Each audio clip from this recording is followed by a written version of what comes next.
கடந்த வீடியோல சின்ன சின்ன மாற்றங்கள் எப்படி பெரிய சேமிப்பை உருவாக்கும்னு பார்த்தோம். ஆனா ஒரு கேள்வி இன்னும் நிறைய பேருக்கு இருக்கும். நான் தொடங்குவேன், ஒரு வாரம் நல்லா பண்ணுவேன், அப்புறம் ஏனோ நின்னுடும். அப்படின்னா பிரச்சனை பணம் இல்ல, திட்டமும் இல்ல, உங்ககிட்ட பழக்கம் இல்ல. அதான் இன்னைக்கு பார்க்க போறோம். 30 நாள்ல சேமிப்பை எப்படி ஒரு பழக்கமா மாத்துறது? ஒரு சின்ன எடுத்துக்காட்டாக முகிலனோட கதையையும் பார்த்துக்கிட்டே போலாம். வணக்கம். இது பணமும் பாதையும். இந்த தொடர்ல நாம சேமிப்பு, பாதுகாப்பு, கடன், முதலீடு அப்படின்னு ஒவ்வொரு படியா போயிட்டு இருக்கோம். இன்னைக்கு சேமிப்பு பகுதியோட கடைசி படி, சேமிப்பு பழக்கம். ஏன்னா சேமிக்க தெரிஞ்சா மட்டும் போதாது, தொடர்ந்து சேமிக்கணும்.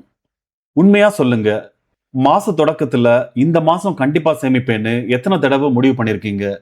ஒரு சில நாள் செம மோட்டிவேஷன், அதுக்கப்புறம் வேலை, செலவு, மறதி, மெல்ல மெல்ல பழைய வாழ்க்கைக்கே திரும்பிடுவோம். அப்புறம் என்ன தோணும்? என்னால முடியாது போல. இல்ல, பிரச்சனை நீங்க இல்ல. நீங்க இன்னும் அத ஒரு பழக்கமா மாத்தல. அவ்வளவுதான். ஏன் பழக்கம் இவ்வளவு பவர்ஃபுல்? ஏன்னா மன உறுதி ஒவ்வொரு தடவையும் முடிவு எடுக்க வைக்கும். இன்னைக்கு சேமிக்கணுமா? நாளைக்கு சேமிக்கணுமா? ஒவ்வொரு நாளும் புதிய முடிவு. அது சோர்வடையும். ஆனா பழக்கம் அது யோசிக்கவே வைக்காது. பல் தேய்க்கணும்னு தினமும் யோசிப்பீங்களா? இல்ல. தானா நடக்கும்.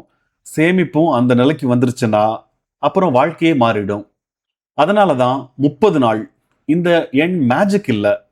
ஆனா ஒரு செயலை தொடர்ந்து செய்யும்போது மூளை அதை இயல்பான விடயமா ஏற்க தொடங்கும். முதல் சில நாள் கொஞ்சம் கடினமா இருக்கும். அது இயல்பு. ஆனா தொடர்ந்து செஞ்சா ஒரு நாள் நீங்களே கவனிப்பீங்க. அட, இதை நான் யோசிக்காம பண்றேனே. அதுதான் நமக்கு வேணும். முதல் விதி, சின்னதா தொடங்குங்க. 3000 வேணாம், 300 கூட வேணாம். நாளைக்கு 30 போதும். ஒரு டப்பால போடலாம், அல்லது தனி அக்கவுண்ட்ல போடலாம். இங்க முக்கியம் தொகை இல்ல, தொடர்ச்சி. 30 நாளும் தவறாம பண்ணீங்கன்னா அதுவே வெற்றி. ரெண்டாவது, ஒரு பழக்கத்தோட இதை இணைங்க. உதாரணத்துக்கு, காலை காஃபி குடிக்கிறீங்களா? காஃபி முடிஞ்ச உடனே 30 ரூபாய் ஒதுக்குங்க. ஃபோன் ரிமைண்டர் வைங்க. ஒரே நேரம், ஒரே இடம். மூளைக்கு பேட்டர்ன் கிடைச்சா அது ரொம்ப சீக்கிரம் பழகிடும். மூணாவது, உங்க முன்னேற்றம் கண்ணுக்கு தெரியணும். ஒரு பேப்பர்ல 30 கட்டம் போடுங்க. தினமும் ஒரு டிக். அவ்வளவுதான். அந்த டிக்ஸ் அதிகமா அதிகமா வரும்போது அதை உடைக்க மனசே வராது. 7 நாள் முடிஞ்சா சின்ன செலிப்ரேஷன். 14 நாள் முடிஞ்சா உங்களையே பாராட்டுங்க. அது மோட்டிவேஷனை உயிரோட வச்சிருக்கும். இங்க ஒரு முக்கியமான விடயம் இருக்கு. நீங்க வெற்றி பெறுறது சேர்த்த பணத்தால இல்ல, உடைக்காத தொடர்ச்சியால. ஒவ்வொரு நாளும் டிக் போடும்போது ஒரு புதிய அடையாளம் உருவாகும். நான் சேமிக்கிற ஆள். இந்த ஐடென்டிட்டி உருவானதுக்கு அப்புறம் சேமிப்பு ஒரு வேலை இல்ல, அது உங்க வாழ்க்கை முறையா மாறிடும். இப்போ முகிலனோட எடுத்துக்காட்டு. முன்னாடி பல தடவை சேமிக்க முயற்சி பண்ணிருக்காரு. ஒவ்வொரு தடவையும் பாதியில விட்டுருக்கிறாரு. இந்த தடவை ஒரு மாற்றம். ஒரு நாளைக்கு 50 ரூபாய். காலையில டீ முடிஞ்ச உடனே ஃப்ரிட்ஜ் மேல 30 நாள் சார்ட். தினமும் ஒரு டிக். 15 நாள் கழிச்சு அவருக்கே ரிமைண்டர் தேவையில்லை, தானாவே நடக்க தொடங்கிருச்சு. 30 நாள் முடிஞ்சப்போ 1500 ரூபாய் சேர்ந்துருச்சு. இது ஒரு எடுத்துக்காட்டுக்கு மட்டும்தான். ஆனா உண்மையான லாபம் அந்த 1500 இல்ல. முகிலன் சேமிக்கிற மனிதரா மாறிட்டாரு. அந்த பழக்கம் அடுத்த 5 வருடத்துல 50,000-ஆ, 1,00,000-ஆ, இன்னும் பெரிய தொகையா வளரலாம்.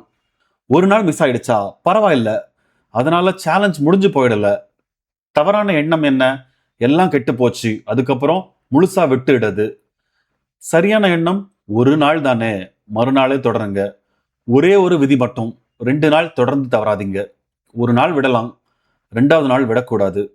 30 நாள் முடிஞ்சாச்சு. அடுத்து, இப்போ அந்த பழக்கத்தை வளர விடுங்க. மேனுவலா பண்ணுனதை ஆட்டோ சேவா மாத்துங்க. ஸ்டாண்டிங் இன்ஸ்ட்ரக்ஷன் வைங்க. 50 ரூபாய் இருந்ததை 100 ரூபாய் ஆக்குங்க. அதுக்கப்புறம் இந்த சேமிப்புக்கு ஒரு நோக்கம் கொடுங்க. முதல் நோக்கம் எமர்ஜென்சி ஃபண்ட். அதை அடுத்த வீடியோல விரிவா பார்க்கலாம். சுருக்கமா 3 விடயம் மட்டும் ஞாபகம் வைங்க. 1, சின்னதா தொடங்குங்க. 2, ஏற்கனவே இருக்கிற ஒரு பழக்கத்தோட இணைங்க. 3, முன்னேற்றத்தை கண்ணுக்கு தெரிய வைங்க. அவ்வளவுதான். பெரிய சீக்ரெட் எதுவும் இல்ல, தொடர்ச்சி தான் சீக்ரெட். இப்போ உங்களுக்கு ஒரு சவால். நாளையிலிருந்து இல்ல, அடுத்த மாசத்துல இருந்து இல்ல, இன்னைக்கு 30 ரூபாய் ஒரு டிக். அவ்வளவுதான். 30 நாள் கழிச்சு உங்க அக்கவுண்ட்ல இருக்கும் பணத்தை விட உங்களுக்குள்ள உருவாயிருக்கும் பழக்கம் தான் பெரிய சொத்து. அந்த சேலஞ்சுக்கு நீங்க ரெடியா?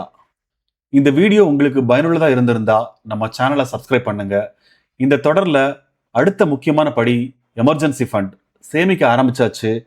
ஆனா அந்த பணத்தை முதல்ல எதுக்காக வைக்கணும், எவ்வளவு வைக்கணும், எங்க வைக்கணும், அதைத்தான் அடுத்த வீடியோல பார்க்க போறோம். அந்த வீடியோவை மிஸ் பண்ணிடாதீங்க. நன்றி. இது பணமும் பாதையும். உங்க பணம், உங்க பாதை.